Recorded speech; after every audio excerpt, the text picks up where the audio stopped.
sipag nito kaninang umaga, nasa Good Morning Kuya. And now is with us again, Dr. Daisy. Yes. Kapiling na natin si Assistant Secretary Jesus Lorenzo Mateo, Planning and Development Department ng Department of Education. Let's welcome ASEC. Thank Mateo. you, Annie, for inviting. Good Yes. evening, and Ma'am Daisy. Yes, Happy birthday sa'yo. Thank you. May bati Ano ba pa. yung nickname mo, Jess? Jess, Yeah, tama Yan, ko, tama-tama. Jess. Yan, Or binati ka na. Jessie. Yan. Or Doktora, Jessie. di ba, kahit saan nakikita natin to? Yes, oo. Hindi lang dito sa ating UNTV, kundi sa iba rin. Oo, very masipag. Oo. Okay, Doktora, sige. You ask the first question kasi kanina mayroon akong binigay na background kung ano yung little information, kung ano yung pag-uusapan natin ngayon. Yes. It's all about Asek, the ano ba, ano ba yung ginawa niyong paghahanda sa yung pagbubukas ng klase ngayon? Well, alam mo, ang paghahanda natin, nagsisimula yan, Doc and Annie, nung Enero. Nagpatawag tayo noon nung tinatawag January nating pa lang. early enrollment. Ang layunin kasi ng early enrollment, para sa ganon, malaman ng ating mga paaralan kung ilang mga bata ang papasok sa kanila. Para sa ganon, mapagandaan natin. Parang kanyan nag-imbita ka sa bahay mo ng, dahil birthday mo, di ba? So, isipin mo ngayon, ilan ang taong pupunta para RSVP. mapagandaan mo. Okay, so meaning to say that nung January, parang nag-dry run kayo. Hindi, nagpatawag lang kami, tinanong namin, sino ang papasok dito sa paaralan natin. So more or less, you have an 80 At least already. we should have that data. So does it mean po na ngayong pasukan, parang hindi na kayo na-shock? Na-shock nga eh. Bakit? Kasi Shock madami pa pa ring late enrollees. Late. So that was Tapos the may problem. mga transfer pa. In fact, kung titignan mo rin yung, well, unahin ko muna yung early enrollment, preparation. Tapos sinundan natin to na alam ko kayo rin nagpa-participate doon sa Brigada Eskwela. Exactly. Yung Brigada Eskwela naman na to, di ba, tinutulungan natin mga paaralan para sa ganun, pagbubukas ng eskwela, handa na yung mga kwarto natin. And then, nag-open tayo ng Oplan Balik Eskwela para naman sa ganun, meron silang paraan. Kung meron pa silang problema, pwedeng idulog doon sa ating kagawaran. So, Kasi naman, yes, Miss Dr. Annie, Daisy. Asek, kasi sabi mo, Enero pa lang, nag-ano na kayo ng early Early enrollment. Kasi kagagaling lang ng gastos ng holiday, kasi holiday season. Wala namang bayad yun eh. Hindi, Ang gagawin mo syempre, lang, yung- lilista mo lang, lilista papalista ka lang. lang. Oo. Okay. Actually, yung mga Pilipino kasi, Dr. Days, alam mo Last yan, minute. last minute minute. attitude is always there. Hindi pa nawawala. So ito yung nakashock sa inyo. Ibig sabihin, mayroon late enrollees. So paano nyo nagawa ng paraan yan? Pero lilinawin ko lang karamihan na nangyayari to dito sa mga highly urbanized areas. Okay. Pagdating naman sa probinsya, okay naman Wala yan. naman so far. Oo. Kaya dito mo makikita rin yung nag-overcrowd. Pero after mga few weeks yan, tignan mo, medyo okay na naman. So at present, nag-overcrowd dahil hindi pa naayos Yung iba, lahat? selected. Okay. Not Overcrowd. general, Meaning dito mismo sa matataong lugar. Correct. Pero in This the is provinces. both private and public, Hindi, No, sa for public lang. public lang. Okay. Nagbukas lang tayo ngayon for public. For public. Next week, magbubukas yung private and some kuha na lang. Babalikan ko lang, Annie and Doc, no? Kung titignan mo yung, let's say, sa batasan, no? Yan lagi ang nakikita na parang crowded. Pero, pumunta ka dito sa likod ng SM, meron tayong paaralan dyan. Hindi naman ganon. Hindi naman ganun. In fact, sobra pa nga yung classroom. Okay. Alam mo kung bakit? Nung hindi pa tinatayo yung isang mall doon, di ba nandun yung mga informal settlers? Okay. So, nagdadaksaan dito ngayon sa eskwelahan dito.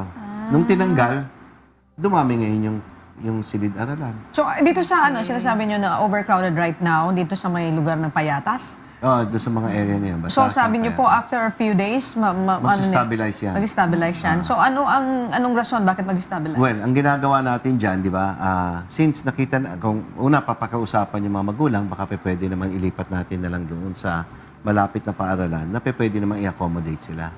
And it's a question of classroom, kaya nag-overflow yung mga students because you lack Correct. classrooms. I thought this was already No, settled. but you see, Annie, in those areas, wala na tayong buildable space. Sasabihin mo, pag nakita mo doon, sasabihin mo, hindi, meron namang buildable space eh.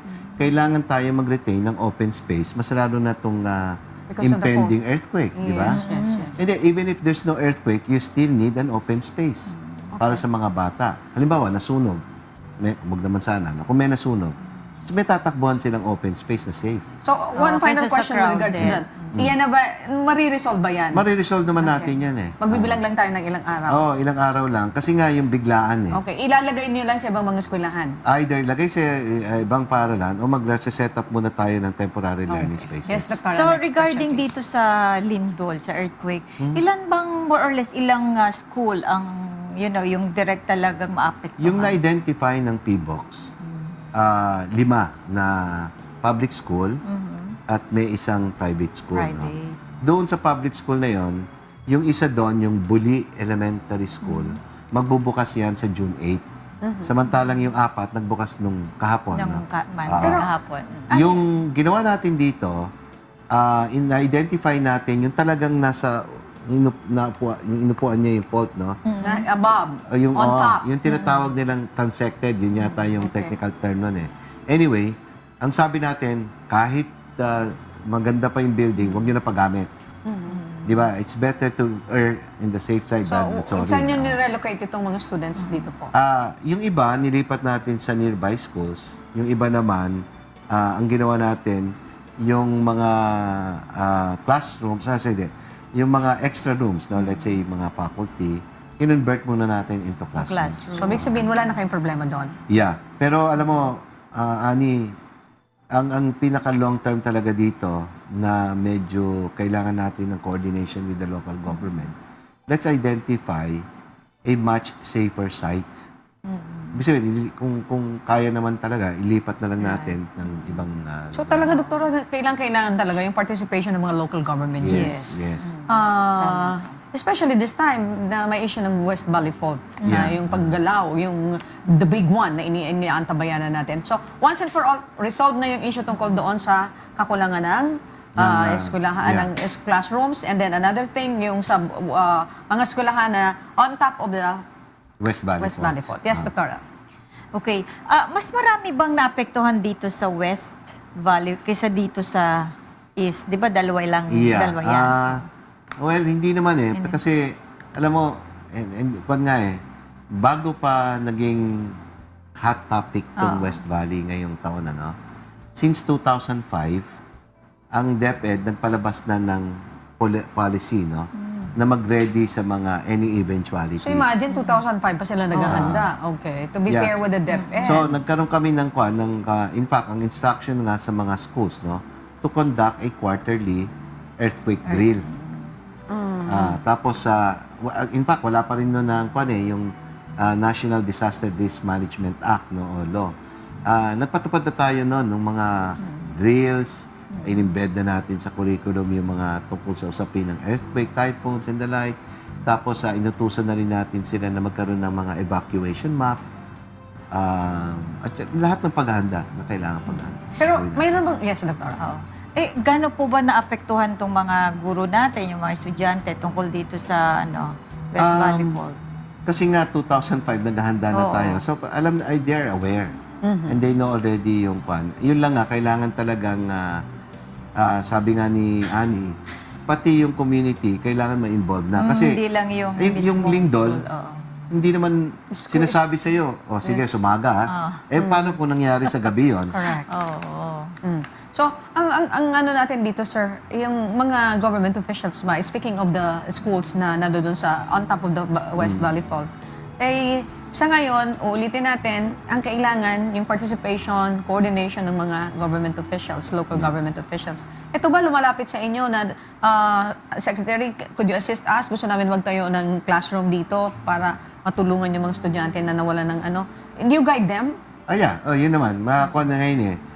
Since as early as 2010, even earlier than that, ang talagang sinabi na natin sa mga school officials natin, makipag-ugnayan kayo sa mga stakeholders natin, including local government. Okay, so that's very important. Yes, Doktora, go ahead please.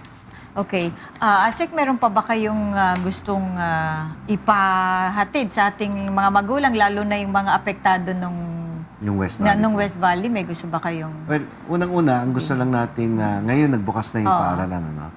Sana nananawagan tayo doon sa mga magulang na sana lumahok naman sila kapag nagpatawag ang ating mga punong guro ng Parent-Teachers Conference. Yes. Kasi dito sinasabi ng ating mga punong guro, mga guro, yung mga patakaran ng paaralan natin, like yung no collection, tapos yung pagsasanay dito sa mga kalamidad like earthquake and typhoon. Dapat involved talaga dyan ng Kailangan mga talaga. magulang. Oo, at saka, ayan, ay para sa kaligtasan at kaligtasan ng inyong mga anak. Kaya, make sure na maghanap ka ng oras para doon. That's very important. Yeah, tama. Okay, sir, one last question. Ha? Pero may sapat naman siguro tayong oras. Doktora, mayroon ako nababalitaan before, di ba? Yung mga nagka-classroom, kasi naamot din namin ito. Yung classroom nila nasa ilalim ng punong kahoy, mga puno, mga kung saan-saan mga lugar. Basta lang mayroon place na po pwedeng pagkatipunan at mayroon teacher na magtuturo. At this point po, sa second day, if I'm not mistaken, pangalawang araw na ngayon, mayroon bang reported sa inyo na, eto, kami nagka-klase dito because no available classroom as of Wala, this wala. time? So far, wala. No? Wow, In fact, last year, di ba, ang nababalita ni Doc Daisy, yung mga tree shifting. Again, yung tree shifting na yan, dito yan sa matataong lugar. Pero so far, no, ang isa lang eskwelahan ang nabalitaan namin. Kaya naman nagkaroon sila ng tree shifting, dinemolish yung building. Bakit dinemolish yung building? Kasi na-assess na ng mga engineers na unsafe. So, bakit mo pa ba gamit yung eskwela, yung gusali na yon kung unsafe na? Yon. Kaya nag-resort na lang sila muna sa tree shifting. Pero kasi may yan ba, itong isang eskwelahan to, itong portion lang ang maapektuhan na Doon sa West Valley, Oo, no? ganun din kahit dito ka magklase. I mean, Yeah, totoo yun. Ano? Pero, maapektuhan yung impact. din hindi, pero yun yung short-term solution mo muna, Doc Daisy. Kasi hindi mo naman pwedeng isarado yung buong eskwelahan. Di ba? Mas malaking problema yan. Kaya ang lunas dyan, at sabi rin naman ng PBOX, ang PBOX naman nagsabi na, hindi, huwag niyong gamitin. Pero may ano na silang yung sukat 5 kung meter ilang metro. buffer zone ng tawag nila doon eh. Exactly. Doon naman pwede yun. Yun lang kailangan lang ng pagsasanay. Okay. Yung paghahanda. So what else, sir? Baka mayroon pa kayong gustong itanong na hindi po namin na-discuss or na itanong sa inyo. Please go ahead. This is a good opportunity na mabanggit niyo po. Baka naman gusto niyo yung K-12, no? Yung K-12. I'm supposed to ask that question. Baby niya yun, yung 8 to 12. Yeah. Nagtataka kasi ako, baka mamaya tawagin na kayo. Hindi na ako makapag-shoot ng question. That's very good. Yeah. Okay. How ready? Well, we are Nag-start na ready. yan, kanina. We may are- narinig ko, wala daw kayong module. Kulang pa kayo sa module. Sige Hindi. nga po, paliwanag niyo yan. Tuloy na tongue-tied ako. Sige po. Hindi, Ani, pero seriously, no?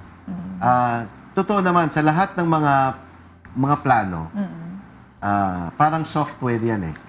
Pag naglabas ka ng software, hindi perfect yung software na yon. May mga bugs yan. Ay. Ngayon, sasagutin ko yung tanong mo. Meron ba tayo mga modules? Ongoing na ngayon yung delivery. Bakit ka mo? Sabihin niya, dapat noon pa yan dineliver. Mas maganda sana kung ideal yung setting natin eh. Pero kailangan tayong sumunod sa procurement law. May batas dyan eh. Okay. Ngayon, alam mo naman, dito sa atin, pag may natalo, magka-TTRO, kaya diba? Napaka-delay yun. Tapos magdemandahan sa susunod na huli. Tama yan. Kaya nga, So that ang was the ginawa problem. natin dito ngayon, maliban sa binibili natin yung physical book o learning material na yun, binibili natin pati yung copyright. Okay. Kasi, kapag nabili natin yung copyright, pwede nating digitize yon, i-upload natin doon sa learning portal namin. Nasa website yon.